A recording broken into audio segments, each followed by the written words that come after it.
आप देख रहे हैं सदाए हक न्यूज़, यानी हक व सदाकत की बेबाक आवाज़।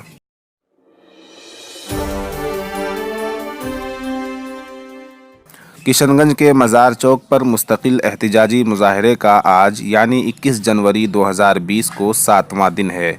किशनगंज के अनिश्चितकालीन धरने में मर्दों के साथ साथ ख़वातीन भी बढ़ चढ़कर हिस्सा ले रही हैं। 24 घंटे चलने वाला ये मुस्तकिल एहतिजाज दिन ब दिन जगह घेरता जा रहा है। किशनगंज शहर के बीचों बीच से गुजरने वाली 2 सड़कें शाम होने तक ब्लॉक हो जाती हैं। सुबह से शाम तक मुजाहिरीन की आमद-ओ-रफ्त का सिलसिला जारी रहता है। शाम 4 बजे से लोगों की तादाद बढ़कर मज़ार चौक के चारों तरफ मुजाहिरीन का एक बड़ा रेला नज़र आने लगता है। सदाए हक न्यूज़ की टीम आपको मज़ार चौक किशनगंज के मुस्तकिल एहतिजाज की तस्वीर दिखा रही है, जिसमें कुछ के बयानात भी आप सुन सकते हैं। देखते रहिए सदाए हक न्यूज़। साथ ही अगर आप हमारे चैनल पर नए हैं तो चैनल को सब्सक्राइब करके नोटिफिकेशन की अलामत को फ़आल कर दें। करीब से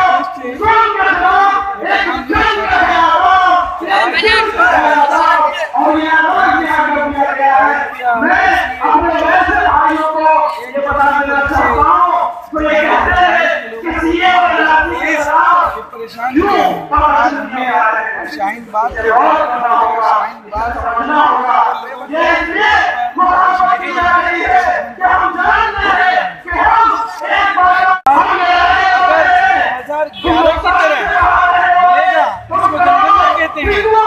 हम किशनगंज नहीं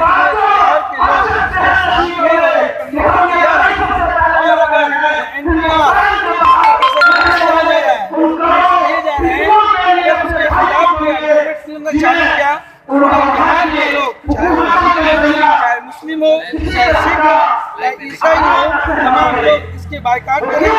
इस तरह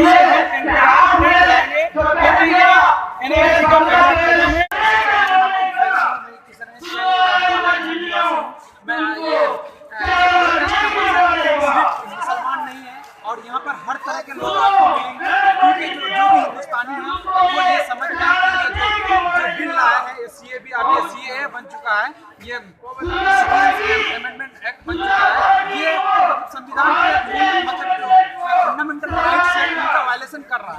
क्योंकि जब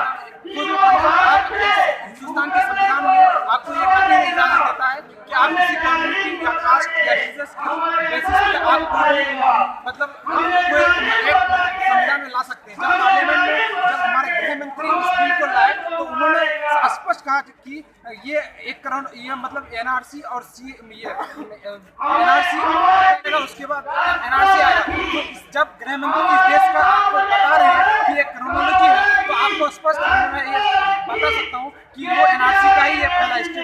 इसलिए इसमें बढ़ चढ़ के शाहीन बाग में जिस तरह हमारी माँ और बहनें रोड पर आ चुकी है और पिछले 1 महीने से उन्होंने धरना किया और इनमें हाईकोर्ट भी धरना को नहीं उसको बता सकता हूँ।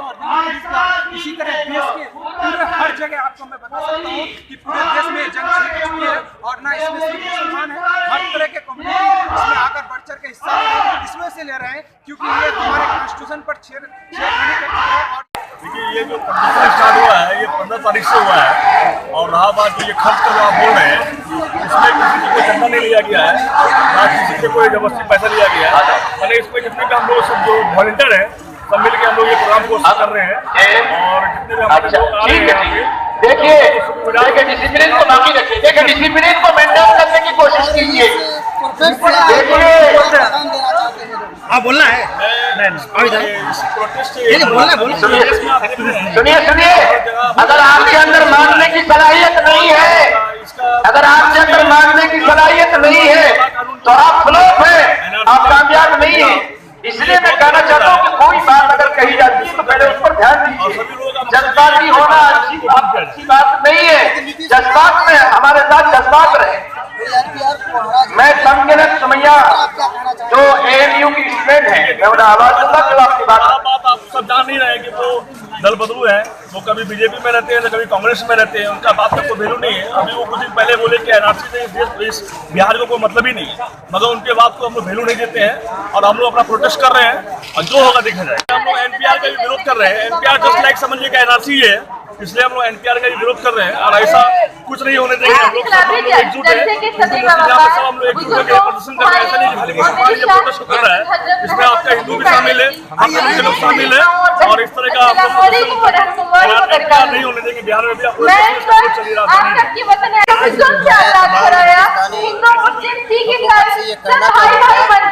हमारा देश लेकिन आज फिर ये हमारा रोजगारी हमारे नौजवान इधर उधर